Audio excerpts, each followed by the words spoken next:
도네츠크 지역에서 으스스한 일이 벌어지고 있습니다. 러시아 군인들이 조국 러시아의 승리를 안겨줄 영광스러운 봄 공세에 투입되고 있습니다. 하지만 뭔가 잘못되고 있습니다. 역사상 유례 없이 러시아군 진영을 휩쓰는 무언가 때문에 병사들이 기록적인 수로 죽어가고 있습니다. 도네츠크는 죽음의 지대가 되었습니다. 러시아의 손실은 심각해 100년간 영향이 있을 것이며 푸틴의 파치스들은 이제 싸움을 두려워합니다. 푸틴의 말을 들었다면 이런 사실을 몰랐을 겁니다. 러시아 지도자에 따르면 우크라이나는 붕괴 직전에 있습니다. 도네츠크와 이어서 돈바스가 3월에 러시아가 우크라이나를 상대로 시작한 봄 공세의 힘에 의해 함락될 것이라고 합니다. 러시아의 전쟁 기계가 우크라이나를 장악해 2026년 말 푸틴이 원하는 것을 얻을 것입니다. 이는 피할 수 없고 막을 수 없습니다. 그건 완전히 말도 안 되는 소리입니다.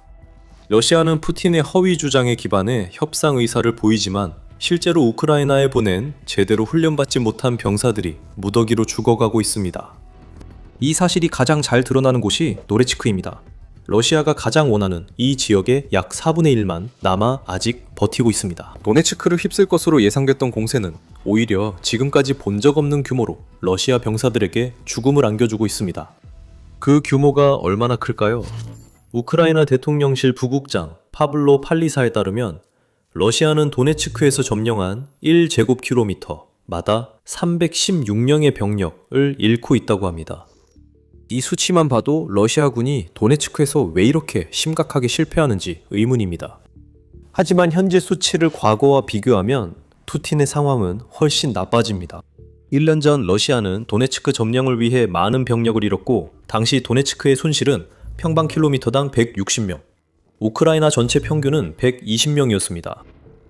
현재 러시아는 2025년 1분기 도네츠크에서 잃었던 병력의 거의 2배를 잃고 있습니다. 이들은 단순 사상자가 아닙니다. 손실의 급증과 함께 전사자, 즉 KIA 비율이 러시아군에게 치명적인 결과를 가져오고 있습니다. 이 추세는 잠시 후 다시 다루겠습니다. 계속 지켜봐주세요. 먼저 높은 사망률과 더딘 진전이 러시아에 어떤 의미인지 살펴보겠습니다. 푸틴 군대가 도네츠크에서 여전히 느리게 전진하지만 이는 전술적 전진이 아닙니다. 다시 말해 러시아는 지난 6개월 동안 도네츠크에서 아무런 의미 있는 성과도 얻지 못했고 푸틴의 오만함이라는 재단에 수많은 병사들을 희생시켰습니다. 2026년 1분기 동안 러시아군의 전체 손실은 9만 명이 넘으며 이 중 3만 5천 명 이상이 끔찍한 도네츠크 지역에서 목숨을 잃었습니다. 이제 그 지역에서 공격 임무를 맡게 된 푸틴의 부하들은 모두 두려움에 떨고 있습니다. 특히 3월은 러시아에게 매우 끔찍한 달이었습니다. 가디언지는 3월이 러시아가 전선 전체에서 거의 영토를 확장하지 못한 첫 번째 달이었다고 보도했습니다. 이달 러시아는 우크라이나에서 23제곱킬로미터, 약 8.9제곱마일만 점령했습니다. 군사적 손실이 컸던 1월과 2월조차도 그보다는 나은 성과를 보였습니다. 러시아는 2월엔 이보다 4배, 1월엔 4배 가까운 영토를 점령했습니다. 하지만 봄 공세가 시작된 3월에는 러시아가 교착 상태의 수렁에 빠졌고 우크라이나는 그 어느 때보다 푸틴의 군대를 무너뜨리고 있습니다. 그럼에도 불구하고 푸틴은 여전히 돈바스를 요구하고 있습니다. 3월 31일 우크라이나 대통령 볼로디미르 젤렌스키는 러시아가 우크라이나에 시한을 제시했다고 밝혔습니다. 2달 내에 돈바스에서 철수하지 않으면 러시아가 무력 점령하겠다고 했습니다. 하지만 지금 우리가 그 지역에서 나오는 수치를 보고 있는데 어떻게 그 위협을 진지하게 받아들일 수 있겠습니까?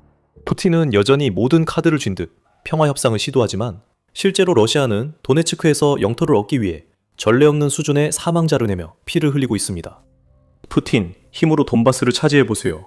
전투가 길어질수록 더 많은 러시아 군인이 죽을 겁니다. 수치가 증명합니다. 현재 러시아는 도네츠크에서 약 7,000제곱킬로미터를 더 점령해야 합니다. 그 지역에는 요새화된 도시벨트가 있는데 이는 러시아가 겪는 손실의 핵심임을 곧 알게 될 것입니다. 러시아가 현재와 같은 제곱킬로미터당 316명의 사상자 비율을 유지한다면 푸틴의 군대를 기다리고 있는 것은 이 전쟁에서 아직 본 적 없는 규모의 죽음뿐입니다. 러시아는 도네츠크를 점령하기 위해서만 221만 2천 명의 병력을 소모해야 하며 그 이후에도 우크라이나의 나머지 지역이 남아 있습니다. 참고로 우크라이나 재무부에 따르면 러시아는 우크라이나와의 4년이 조금 넘는 전투 동안 130만 명이 조금 넘는 병력을 잃었다고 합니다. 도네츠크에서 사상자가 많아 러시아는 우크라이나의 작은 지역을 얻기 위해 지금까지 손실 인원의 거의 2배에 달하는 병력을 잃어야 합니다. 러시아는 도네츠크에서 이기는 듯 협상을 시도하고 있습니다. 팔리사 씨 말처럼 러시아 협상 전술을 아는 사람은 지금 상황이 푸틴의 전형적인 방식임을 알 수 있습니다. 도네츠크를 무력으로 점령하는 데 실패한 러시아는 이제 거짓된 우월성 주장에 의존하고 있습니다. 러시아는 전장에서 상황이 좋지 않다는 것을 알게 되면 항상 협상 전술, 예를 들어 마감 시한을 강요하려는 시도와 같은 방법에 의존합니다. 여러분은 그들이 도네츠크 방향에서 얻은 성과와 그 대가를 스스로 판단할 수 있습니다. 진격은 미미하고 일부 지역의 전술적 성공도 상징적일 뿐이며 작전상 성공은 없습니다. 그래서 그들은 현실과 동떨어져 있다고 폴리사가 말합니다. 실제로 결론을 내릴 수 있습니다. 그 어떤 결론도 러시아나 푸틴의 소위 특별 군사작전의 지속 가능성에 좋지 않습니다. 러시아는 루안스크에서조차도 자기 입장을 명확히 하지 못하고 있습니다. 루안스크는 도네츠크와 함께 러시아가 돈바스를 차지했다고 주장하려면 반드시 점령해야 하는 두 핵심 지역 중 하나입니다. 3월 말쯤 러시아는 루안스크 전역을 점령했다고 세 번째로 주장했습니다. 크렘린은 반복하면 주장이 더 신뢰받을 거라 생각하는 듯합니다. 현재 루안스크의 상황은 결코 좋지 않습니다. 러시아는 오블라스트의 99.84%를 통제하고 있습니다. 하지만 노보예 하리브카와 나디아 마을은 여전히 남아있다고 우크라이나는 말합니다. 즉, 러시아가 수년 전 점령했어야 할 영토 일부를 차지했다고 주장조차 할 수 없다는 뜻으로 이는 절박함을 의미합니다. 지배력을 과시하려 거짓 주장이 나오지만 돈바스에서 러시아의 미미한 이득과 막대한 손실률을 보면 그 내러티브는 바로 무너집니다. 이 문제들은 크렘린이 주목할 만큼 충분히 심각합니다. 하지만 도네츠크에서 러시아 상황을 악화시키는 더 큰 문제가 숨겨져 있습니다. 이 문제 하나로 모든 것이 달라집니다. 추가 인사이트를 원하신다면 꼭 더 밀리터리 쇼를 구독해주세요. 저희는 매일 자세히 분석합니다. 이제 러시아의 도네츠크 문제들 뒤에 있는 핵심 문제는 무엇일까요? 군사분석가 앤드류 퍼페추아가 4월 8일 게시물에서 모든 것을 밝혔습니다. 그는 러시아가 도네츠크에서 걱정해야 할 것은 막대한 사상자 수와 거의 없는 영토 획득뿐만이 아니라고 지적합니다. 현재 러시아 군인 전사자 수는 그 어느 때보다 많습니다. 소셜미디어에 2,000개가 넘는 소스에서 하루에 약 300개의 영상을 분석한 결과 페르페토아는 2026년 3월에 러시아가 우크라이나 전쟁에서 지금까지 네 번째로 높은 1일 전사자 수를 기록했다는 사실을 밝혀냈습니다. 하지만 잠깐만요. 방금 우리가 전사자 수가 지금까지 중에서 가장 높다고 말씀드렸잖아요. 그리고 이 수치는 4개월에 걸친 기간 동안의 것입니다. 2026년 3월보다 더 높은 세 달은 2025년 12월, 2026년 1월, 그리고 2026년 2월입니다. 4개월 연속으로 전사자 비율이 예상보다 높았습니다. 특히 3월에는 전년도에 비해 전사한 러시아 군인 수가 크게 증가했습니다. 2025년 3월에는 러시아 군인 4,113명이 전사했습니다. 2026년 3월에는 그 수치가 5,771명으로 증가했으며 이는 40% 증가한 것으로 우크라이나 전쟁이 봄에 접어들면서 일반적으로 나타나는 전사자 수의 계절적 감소 현상을 완전히 없애버렸습니다. 겨울 장군과 우크라이나는 12월부터 2월 러시아에 큰 타격을 입혔습니다. 겨울이 물러나자 우크라이나가 빈자리를 메우며 지금까지 어느 봄차보다 러시아 병사를 더 많이 사살하고 있습니다. 러시아의 절박함이 더 뚜렷해지고 있습니다. 스타링크 상실로 푸틴 군대가 혼란에 빠졌습니다. 푸틴은 러시아 병사들에게서 텔레그램을 빼앗아 상황을 악화시켰습니다. 여기에 러시아군의 무능함이 더해집니다. 지휘관들이 병사들에게 전선에서 멀리 떨어지게 해준다며 뇌물을 요구합니다. 그리고 제대로 훈련받지 못한 병사들에게는 자살하는 방법에 대한 지침이 주어집니다. 그렇지 않으면 포로가 될 것이기 때문입니다. 이 모든 것을 종합하면 도네츠크의 실제 상황이 어떤지 알 수 있습니다. 그리고 상황은 더 악화되고 있습니다. 4개월이라는 주제를 이어가자면 TVP 월드에 따르면 3월 역시 러시아의 자원병 모집이 전사자 수를 따라가지 못한 네 번째 달이었습니다. 2025년 12월 우크라이나가 그 한계를 돌파한 이후 2026년 1월부터 3월 사이 러시아는 8만 5천 명의 병력을 잃었지만 모집한 인원은 8만 456명에 불과했습니다. 이 숫자와 러시아 전사자 비율을 보면 훨씬 심각한 문제가 보입니다. 현재 러시아 병사들은 전선에서 그 어느 때보다 많이 죽고 있습니다. 이들은 병원에 갈 수도, 회복할 수도, 다시 전선에 투입될 수도 없는 병사들입니다. 이들은 영원히 사라졌습니다. 러시아가 도네츠크에서 봉공세를 유지하기 위해 충분한 병력을 모집하는데 어려움을 겪고 있는 시기에 완전히 제거된 것입니다. 이것이 의미하는 바는 러시아가 이미 모집한 병사들이 부상에서 회복한 후 다시 우크라이나로 복귀시키는 것이 점점 더 불가능해지고 있다는 것입니다. 이제 그런 일은 일어날 수 없습니다. 이 병사들 중 다수가 부상 대신 목숨을 잃고 있습니다. 그리고 다시 말하지만 이 모든 것은 너무나도 미미한 영토 이득을 위해 이루어지고 있어서 사실상 아무 일도 일어나지 않는 것과 다름없습니다. 점령 1제곱킬로미터당 316명의 사상자가 발생하는 것은 매우 심각한 수치입니다. 그 점령한 영토가 러시아에 아무런 작전상 이점을 제공하지 않고 그 어느 때보다 더 많은 러시아 병사들이 전사하고 있다면 위기는 재앙으로 변하게 됩니다. 이 모든 상황에서 우리는 다시 도네츠크로 돌아오게 됩니다. 푸틴이 봄 공세와 우크라이나 전체에서 이루고자 하는 모든 것의 중심지인 도네츠크가 러시아가 지금처럼 막대한 손실을 겪고 있는 이유이기도 합니다. 도네츠크에서 러시아 병사들을 그 어느 때보다도 심하게 몰아붙이고 있는 무언가가 있습니다. 그리고 그 무언가는 두 단어로 요약할 수 있습니다. 바로 요새 구축입니다. 푸틴이 러시아군의 도네츠크 돌파를 주장할 때 종종 간과되는 점은 이 병력들이 지난 4년 넘게 싸우며 경험하지 못한 요새화된 방어선에 직면해 있다는 사실입니다. 그 방어선에는 4개의 주요 도시가 포함되어 있으며 각각의 도시는 러시아가 도네츠크를 천천히 진격하는 동안 우크라이나가 확보한 시간 덕분에 엄청나게 요새화되었습니다. 슬로벤스크, 드루즈키우카, 크라마토르스크, 콘스탄티니우카는 러시아 진격로에 위치하며 함께 보호선을 형성해 러시아의 도네츠크 행정 경계선 진입을 저지하고 있습니다. 이 경계선에 도달해야 푸틴이 승리를 주장할 수 있습니다. 4도시 중 러시아가 접근한 곳은 콘스탄티니우카뿐이며 아직 그 도시에 진입하지 못했습니다. 요새 방어선에 속한 나머지 3도시는 러시아의 드론과 포병 사정권 안에 있지만 푸틴의 군대는 이들 도시에 효과적인 공격을 가할 수 있는 위치에 전혀 도달하지 못했습니다. 콘스탄티니우카에서도 러시아 침투 부대가 우크라이나 방어로 큰 피해를 입고 있습니다. 유나이티드 24 미디어는 러시아의 봄 공세의 첫 공격에서 푸틴이 불과 며칠 만에 5,000명 이상의 병력과 대량의 장비, 장갑차를 잃으면서 이 4도시를 점령하는 것이 러시아에게 얼마나 어려운 일인지 드러났다고 전했습니다. 그런 추세는 멈추지 않았습니다. 러시아군은 요새벨트에 계속해서 공격을 퍼붓고 있지만 매번 격퇴당하고 있습니다. 이제 이 점을 생각해 보십시오.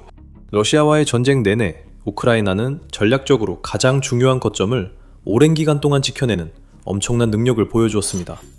도네츠크에서는 차지비아르라는 작은 마을이 러시아의 23개월이 넘는 공격에도 여전히 버티고 있습니다.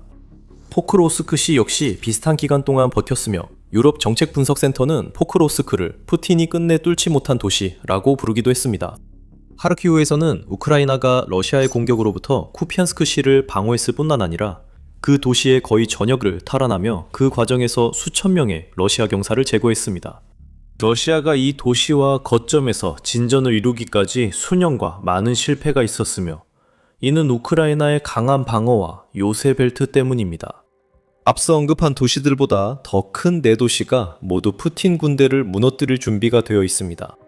러시아 군대는 수년 동안 거대한 프라이팬 속에 있었고 이제는 그들을 한 번에 태워버릴 만큼 뜨거운 불 속으로 뛰어들라는 명령을 받고 있습니다.